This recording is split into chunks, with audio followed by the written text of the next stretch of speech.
یو بوډۍ جړل نو نوسی ورته یادې ولې خېټه دې خوږېږي نه وی د ملا صاحب نه مې تقریر اورېدلی و مې رایاد شو نو جړا راځي چې یو نري پل دی او د تورې نه تېره دی او د ویښته نه نری دی نو جاړم په دې چې په دې به څنګه زما خو ګوډې خوږېږي په دې غټه لار نشم تللی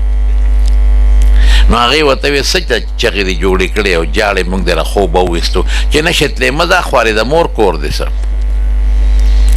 نائم منکم الا واردها کان علی ربک حتما مقضیه ورود ور داخلېدل ورځې به که د خدای طاقت و پورې به وځې او که د الله طاقت نو بیا نشي پورې وتی نو چې نه پورې وتی څه به کوې لاندې دوزخ ته هلته به ځې زموږ علاقه کې یو سړی ملا خو نو هسې ښه سړی هغه یو ځل په دې پولیس ورات تقریر کړی یو مفتدي وله چای پخه کړه او دا پنډور چرګ ورته زه ویم دا سپین دی ولالال کړی دی پې سور کړی او ښه مزېدار یې پې وخوړه وی استاد جي تا چې پرونه چې یو پل دی او د ویښته نه نری دی او تورې نه تېره دی دا داسې مونږ یارولو که دا حقیقت دی نه وي دا خو حدیثو کې ثابت دی استاد جي ته پې څنګه دی تا خو هم چشمه کې اچولې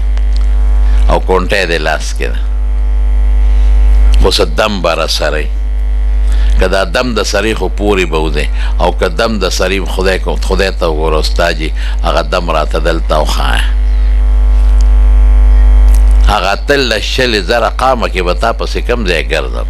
دلته راته وښایه هغه ورته وایي چې دا نن دې کوم کار وکړه که نه دا کله کله کوه نو موټروی به یې کم دته ما یې لکه موټروی څه ته وایي حضور پاک فرمایي څوک به بې داسې پورې وځي که البرق لکه د برېښنا